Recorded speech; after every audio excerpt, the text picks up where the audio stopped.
নমস্কার, মানি মেকিং মাইলেজের যাত্রায় আপনাদের সাহচর্য যেন আমাদের ধন্য করে এই সামান্য ইচ্ছে নিয়ে আজকে যাত্রা আমরা শুরু করছি। শুরুতেই বলে নিই, আমরা কেউই কিন্তু মার্কেটকে প্রেডিক্ট করতে পারি না। আমরা যেটা করতে পারি সেটা হচ্ছে শুধু সঠিক অ্যানালিসিস আর নিজেদের রিস্ক রিওয়ার্ডকে ম্যানেজ করতে পারি। আর আমি মনে করি এই দুটি বোধহয় শেয়ার মার্কেটে টিকে থাকার মূল মন্ত্র। যাই হোক, আজকে নিফটি এই নিয়ে ৩ দিন ২৫,০০০-এর ওপরে ক্লোজ দিয়েছে। আজকে ক্লোজ হয়েছে ২৫,০০০-১-এ। নিফটি কিন্তু এই সময় একটা বক্সের মধ্যে ট্রেড করছে বা কনসলিডেট করছে। গতকাল বলা হয়েছিল যে ২৫,১২০-র ওপরে ব্রেকআউট আনউইন্ডিং দেখা গিয়েছিল ২৫,০০০ স্ট্রাইক প্রাইসের কল রাইটিং এর ওপরে। আজকে কিন্তু তার রেশ মাত্র নেই, বরং নতুন কল রাইটিং অ্যাড হয়েছে। তার থেকে মনে হচ্ছে কোথাও যেন ২৫,১২০ ব্রেক করে হোল্ড করাটা নিফটির জন্য একটু হলেও কঠিন হতে পারে। তবে মার্কেট তো যা হোক কিছুই হতে পারে। ২৪,৯৫০ থেকে ২৫,০২৫ এই বক্সের মধ্যেই নিফটি এখন আপাতত ট্রেড করছে। যদি নিফটি ২৪,৯৫০ ব্রেক করে সাকসেসফুলি ক্লোজও দেয়, তাহলে আমরা ২৪,৮৫০, ২৪,৮০০ এই সমস্ত লেভেলগুলোকে আবার দেখতে পারি। ওপরের দিকে নিফটি ২৫,০০০ ব্রেক করার পরে অনেকগুলো ছোট ছোট চ্যালেঞ্জ আছে, যেমন ২৫,০৫০, ২৫,০৮০, ২৫,১০০, ২৫,১২০ ইত্যাদি।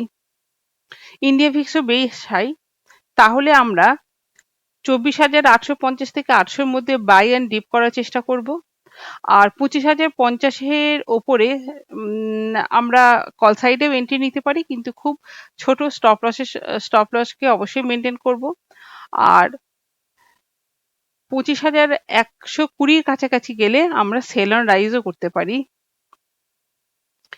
যদিও স্টক স্পেসিফিক অ্যাকশন ভালোই দেখা যাচ্ছে, অনেক স্টকই সুন্দর পারফর্ম করছে, সেগুলোতে নিফটির সঙ্গে কোনো রিলেশন নেই, কেননা আজকে নিফটির তুলনায় স্মল ক্যাপ একটু বেশি বেয়ার ছিল।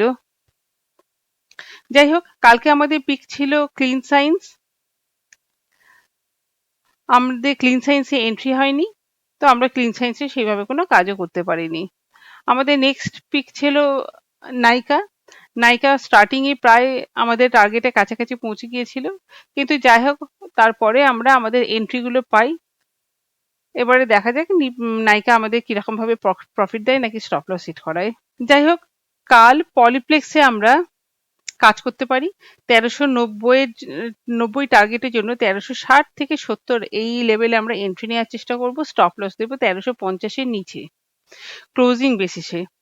আবার ১৪১০-এ আমরা সেলও করব, টার্গেট হবে ১৩৯৫। এক্ষেত্রে কিন্তু স্টপ লস হবে ১৪১৫। আর গ্রিন প্যানেলেও আমরা কাজ করতে পারি।